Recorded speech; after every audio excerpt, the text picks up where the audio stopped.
Eran las 5 de la mañana, llovía y hacía frío. Yo tenía unos 16 años.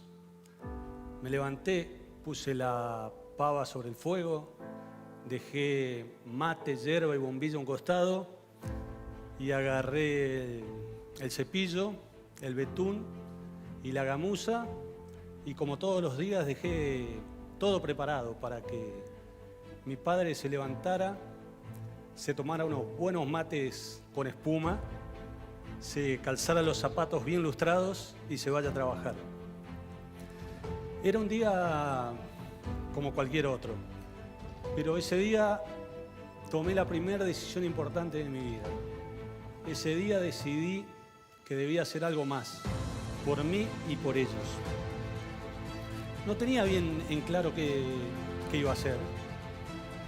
Y realmente si alguien me lo hubiese preguntado, hubiese dicho que como deporte prefería el vóley. Un visionario bárbaro. Hoy a los 50 años todavía me sorprendo a veces cuando cruzo gente por la calle que me mira como si esta no serían mis manos, como si esta no sería mi piel, como si la persona que les está hablando no sería yo. Y es el mito del éxito. Es el mito del éxito que te hace ver como algo raro, como algo extraño, como que no sos humano. Justamente de eso me gustaría hablar con ustedes, compartir algo, contarles que hay tres cosas que me han acompañado durante toda mi carrera. Son tres cosas simples, pero que para mí han sido fundamentales. Tener un objetivo claro, la humildad y la disciplina. Objetivo claro, humildad y disciplina. Ese día de lluvia, yo focalicé mi objetivo. Y como les decía, no tenía bien claro qué iba a hacer, pero estaba decidido a intentar lo posible y lo imposible para forjarme un futuro diferente. En esa época, hace varios años, en la época del 80, 90, el 99% de los chicos que intentaban llegar a ser profesionales en el fútbol fracasaban. Tocaban la pensión de News, estudiaba porque así me lo exigían y entrenaba todos los días, sabiendo perfectamente que solo el 1% de nosotros lo lograría. Y en la pensión éramos 8, así que no me daban las cuentas. No me daban las cuentas. 1 año y medio tardó mi primer contrato en llegar.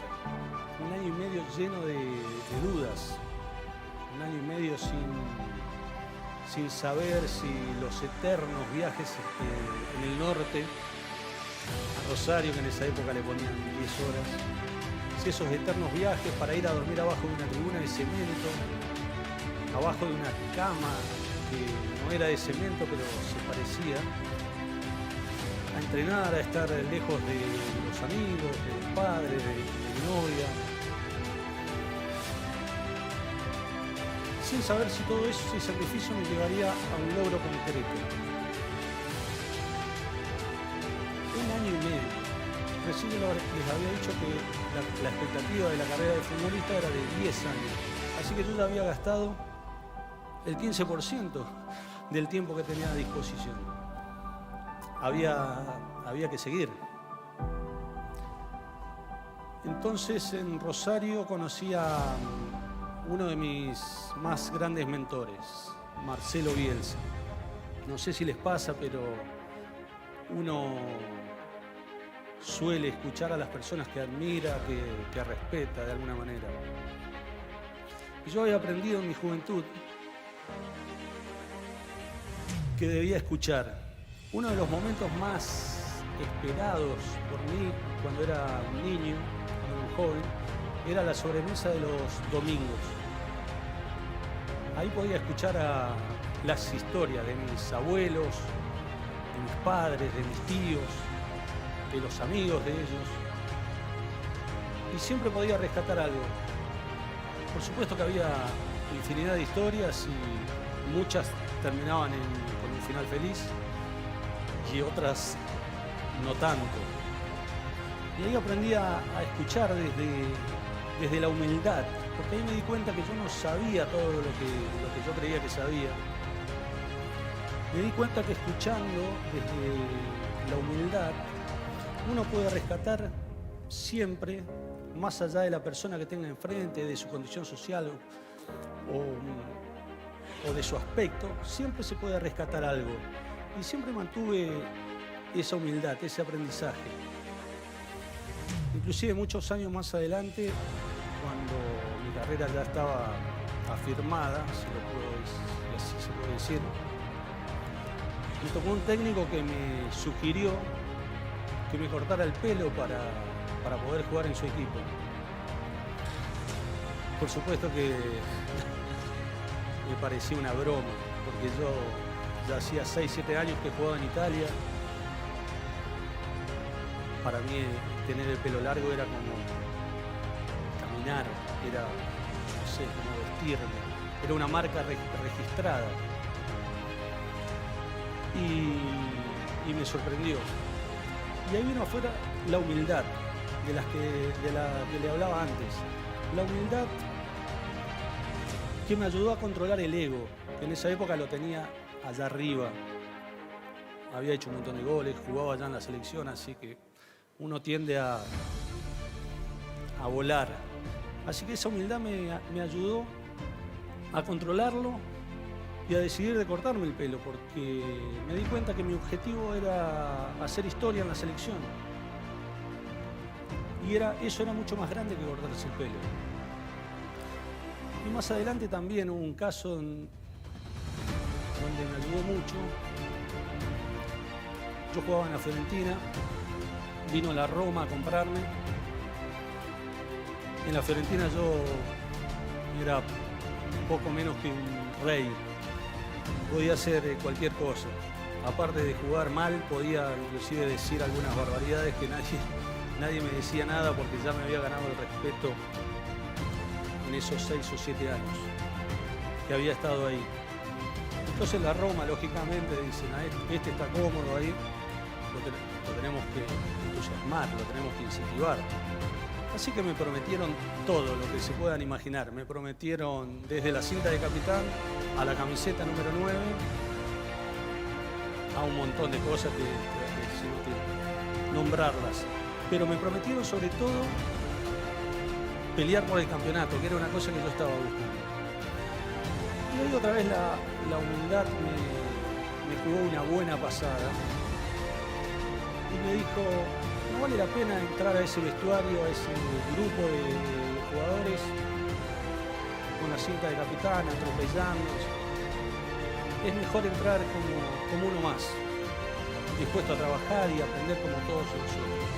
Entonces le dejé la cinta de capitán a Totti. Digo Totti, por ahí algunos saben de fútbol, es uno muy famoso, que en ese momento no era tan famoso, pero ya el capitán, porque era un romano y nosotros jugábamos para dar. Le dejé la camiseta número 9 a Montella y me enfoqué en mi objetivo, que era ganar el campeonato. Y era mucho más grande que una cinta o un número. No puedo decir que estas dos decisiones han marcado mi carrera, pero sí puedo decir que puedo afirmar que varias de estas decisiones sí lo han hecho. Hace un tiempo, no mucho, ahora 2 semanas volví de Europa. Me fui a hacer una prótesis a un tobillo. Por ahí los más veteranos, acá no veo muchos, veo muchos jóvenes, pero durante mi carrera el tobillo fue mi punto débil. Siempre sufrí con los dolores de tobillos. Era un dolor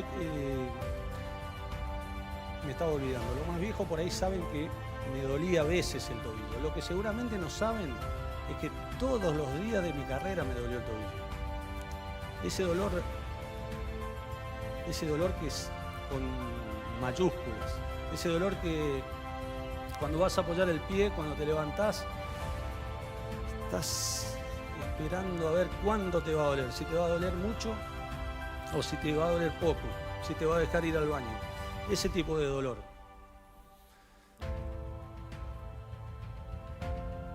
Me acuerdo del dolor y me duele el pie. Bueno, la cuestión es que no me venció el dolor.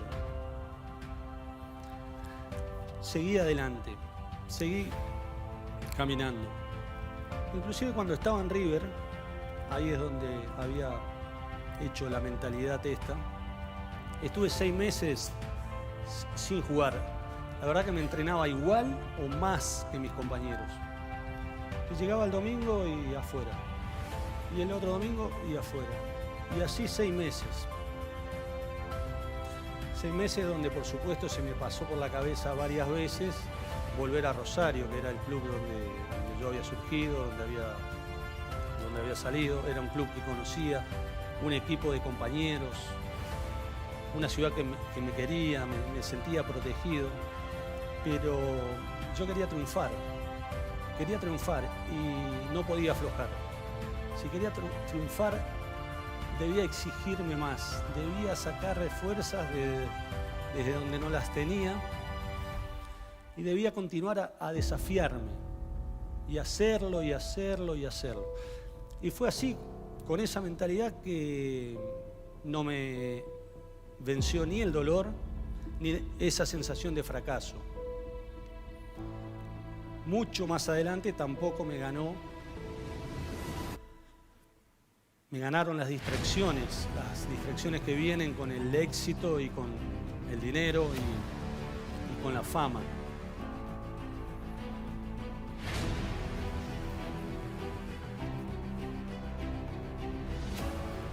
Estaba pensando esto y me emocionaba un poquito, pero eso es lo que yo llamo disciplina.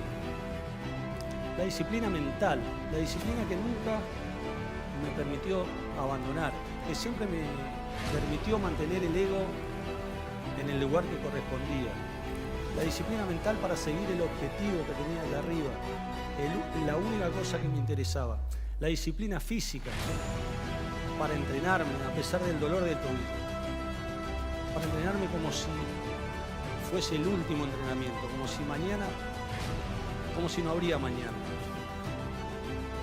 Disciplina. La misma disciplina que aplicaba todos los días para levantarme, preparar el mate y lustrar los zapatos. Gracias.